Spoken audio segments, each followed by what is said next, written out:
Hi, I'm honestly feeling pretty confident that in Boruto 2 Blue Vortex Chapter 30, we're going to witness a very important moment of growth for Boruto. Let's be honest, Naruto and Sasuke at the absolute peak of their capabilities are basically just training sparring partners for the current Boruto. Many people were upset that Boruto activated the Byakugan instead of the Jogan, but right now, I'm going to explain to you why in Boruto 2 Blue Vortex Chapter 30, Boruto's power level is going to be shown in a completely different way. I'll explain to you why Chapter 30 will be the moment when Boruto finally and officially moves past the generation of Naruto and Sasuke in terms of power level. Yes, you heard that right. All those incredible achievements, Baryon mode, the Mangekyo Sharingan, perfect Susanoo, all of that now looks like child's play compared to the strength Boruto will demonstrate in future chapters. We're so used to considering them invincible, but the reality is that in the current power hierarchy, they wouldn't last even 20 minutes against Boruto. We're facing a huge problem that's been bothering everyone since the release of the first chapter of Boruto 2 Blue Vortex.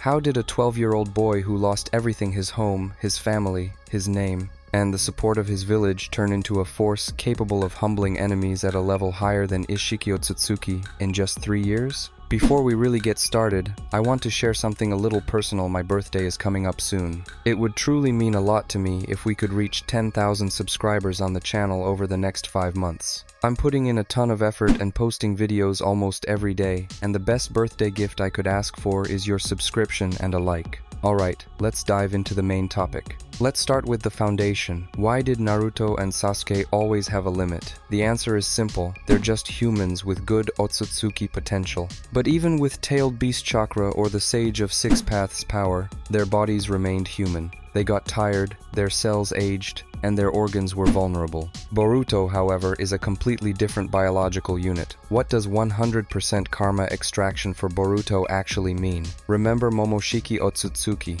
This is a being who lived for thousands of years, devouring worlds and stars. Right now, Boruto's DNA has been completely replaced by the data of this god. When Kawaki or Jura attack him, they aren't attacking a teenager, they're attacking a perfect Otsutsuki biological mechanism.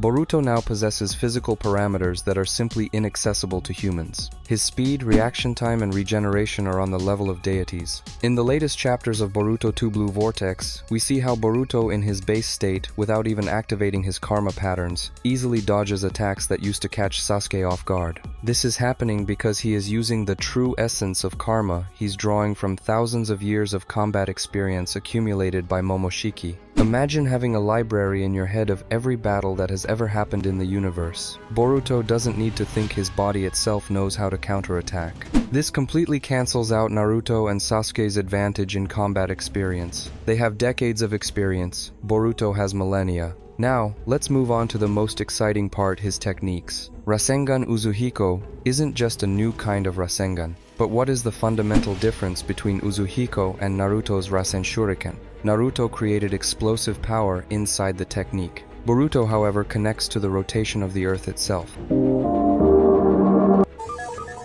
In the battle with Code, we saw that one hit doesn't just wound it, inflicts a permanent status of rotation on the enemy. Rasengan Uzuhiko is a next-level technique that ignores physical defense. It's not an energy strike. It's the application of a physical law of the planet onto the enemy's body. It's a conceptual shift. In Boruto 2 Blue Vortex Chapter 30, a completely new level of mastery over this technique opens up for Boruto. Momoshiki himself is capable of super-fast chakra accumulation. He drained half of Naruto's reserves in literally a short period of time. Moreover, Momoshiki can absorb the energy of stars and entire planets. From this, it follows that Boruto's capabilities for absorbing chakra will also grow significantly. He'll be able to take the planet's chakra much faster, if not instantly, then at least in a few seconds. This sharply accelerates the activation of Uzuhiko, and the more chakra he absorbs, the more powerful the technique becomes. In essence, the power of this technique will increase manifold, and its launch will be almost instantaneous. This is already a colossal power-up essentially. This is Rasengan Uzuhiko version 2. Friends, think about this. If Naruto attacks with the power of Kurama, then Boruto attacks with the power of planet Earth. As long as the Earth rotates, the victim of Uzuhiko will feel vertigo, nausea, and internal damage. It's the perfect countermeasure against any type of armor. Imagine Sasuke inside his perfect Susanoo. We know that Susanoo is chakra made manifest, an incredibly durable shell. But Uzuhiko works differently. It's a vibrational resonance. It's enough for Boruto to touch the surface of the Susanoo with his sword or hand, and that planetary scale vibration will pass right through the chakra and directly into Sasuke's body. Sasuke's equilibrium will be instantly destroyed, he'll lose his concentration, and the Susanoo will simply vanish. The same applies to the Kurama avatar. Naruto's regeneration won't help if his very existence in space is disoriented. He simply won't be able to stay on his feet. Boruto isn't just copying techniques of the past, he's bringing them to an absolutely new level. His mastery of the Hiraishin technique is a tribute to his grandfather, Minato Namikaze, but adjusted for Otsutsuki power. Why is Boruto's Hiraishin more dangerous than Minato's version or Sasuke's Ame no Tejikara? Sasuke often suffered from the fact that his Rinnegan drained chakra quickly and his swap range was limited. Boruto, however, moves between dimensions and across huge distances using his marks with minimal cost. He can escape any attack, including Amaterasu, simply by moving out of the danger zone before the flames touch his skin. And the most interesting thing is something that most fans simply don't remember. It's that his technique simply looks like Hiraishin. It was explained to us that he uses Otsutsuki transportation. Yes, exactly that portal transportation used by Ishiki and Momoshiki. For now, he hasn't learned to use it exactly like they do and can't move wherever he wants, but can only move to his marks. In the future, he will move almost instantly wherever he wishes. I think we'll see this moment as early as Boruto 2 Blue Vortex Chapter 30, because he now has no limitations, and he can use any Otsutsuki abilities as he pleases. Accordingly, his version of this technique will simply turn into instant movement anywhere, even without a mark. And his single sword strike, enhanced by lightning and Otsutsuki chakra, is more effective than 1,000 fists because it carries a paralyzing effect and divine power. To make our analysis objective, let's turn to the logic of scaling that battle shonen analysts love so much. How do the levels of Jigen, Code, and the current Boruto relate? We remember how Jigen, as Ishiki's vessel, single-handedly defeated Naruto and Sasuke at their peak. It was a total defeat. Later, we're told that Code without his limiters is stronger than Jigen. At the beginning of Boruto 2 Blue Vortex, Boruto meets him and doesn't just win, but literally destroys him. If Boruto did that, then the gap between them has become colossal. Boruto is now playing in the major leagues, where Jigen's level is considered a past stage. It's a mathematical inevitability. Boruto, in his base form, demonstrates dominance over an enemy who, according to all canonical data, surpasses those who defeated Naruto and Sasuke. This means that even if Naruto returns with Kurama and Sasuke restores his Rinnegan, they'll still have to catch up with Boruto, who has already gone far ahead. And we're only talking about Boruto's base form, but what will be shown in Boruto 2 Blue Vortex Chapter 30 makes their gap the size of the Grand Canyon. Many of you will say, but what about Baryon mode? After all, that was the form that scared Ishiki himself. Let's conduct a mini experiment. Naruto's Baryon mode is a powerful burst of strength, but it has two critical flaws: a short duration and the need for physical contact to burn the opponent's life.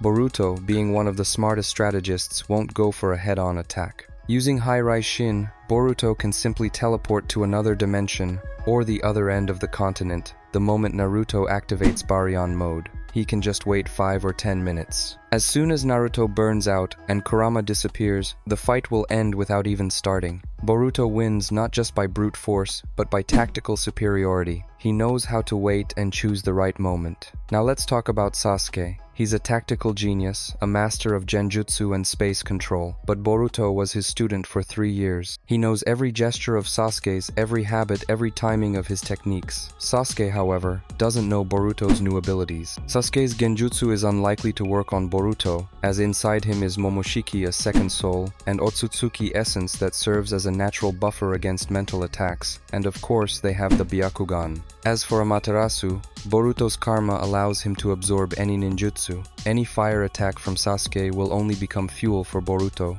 In close combat, Boruto's Kenjutsu, backed by Otsutsuki power and the Hiraishin technique, will break the parity between them. Sasuke always suffered from a lack of chakra when his Rinnegan was active, while Boruto's reserves as an Otsutsuki are practically limitless. In a drawn-out fight, Sasuke simply has no chance. The latest chapters of the Boruto 2 Blue Vortex manga have tossed us even more evidence of Boruto's superiority. The appearance of sentient Shinju, such as Jura and Hidari, has changed the rules of the game. Hidari is a clone of Sasuke, possessing all his techniques but enhanced by Ten Tails chakra and 2 Rinnegans. And what do we see? Boruto fights him as an equal and even dominates at certain points, even in his base form. And now let's move on to Jura. He is the leader of these beings, who can fire tailed beast bombs right from his eyes and instantly incapacitate fighters like Kawaki. Boruto is the only one who was able to stand against him in base form. His survivability against beings that one-shot Kage-level characters confirms his status as the strongest shinobi. The only one stronger than Boruto right now is Kawaki. One cannot forget the emotional side. Sasuke Uchiha in Boruto 2 Blue Vortex has been turned into a tree. This happened while he was protecting Boruto from Code's army. This event is a crucial narrative symbol. The teacher sacrificed himself to give the student a chance to become stronger. Looking at all this, I can't help but ask myself, what's next? Boruto is called a singularity. This is a term from physics and futurology, meaning a point after which predictions are impossible. Let's reflect a bit. We know about Shibai Otsutsuki, a being who achieved godhood and left his body. Boruto, by developing Uzuhiko and his spatial techniques, might be following the same path. His power isn't just chakra, it's the manipulation of reality. Perhaps in the manga's finale, Boruto will have to completely give up his humanity to save the world, becoming a new guardian god watching over the earth from another dimension. We still haven't seen the full return of the Jogan in the Boruto 2 Blue Vortex manga, but I'm sure its abilities are already integrated into Boruto's perception.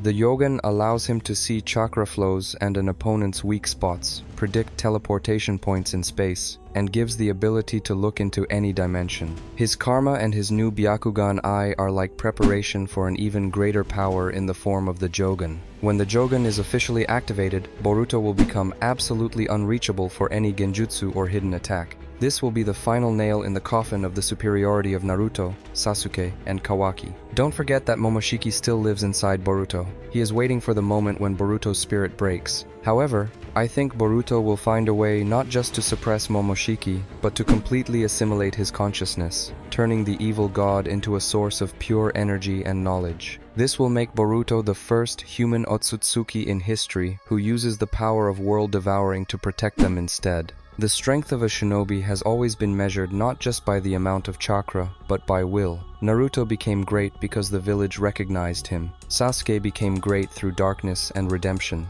But Boruto went through something more terrifying. Thanks to Ida's omnipotence, the whole world considers Boruto a traitor and the killer of the 7th Hokage. His own friends want him dead. His brother became his sworn enemy, taking his place in the family. Boruto lives in a world where his very existence is a mistake. And yet he didn't break. He didn't become a villain, though he had every reason to. This mental resilience gives him an advantage over Naruto. As we remember, Naruto always sought love and recognition. Boruto, however, has learned to be self-sufficient. He fights not for recognition, but for what is right, even if no one ever says thank you to him. This inner freedom allows him to use his power as effectively as possible, without limiting himself by moral dilemmas or the fear of judgment. He is the true Shadow Hokage, surpassing even Sasuke in this regard. To summarize our massive review, we can say with confidence, Boruto Uzumaki in the Boruto 2 Blue Vortex era is one of the strongest characters we have ever seen in this universe, with the exception of Kawaki and Jura.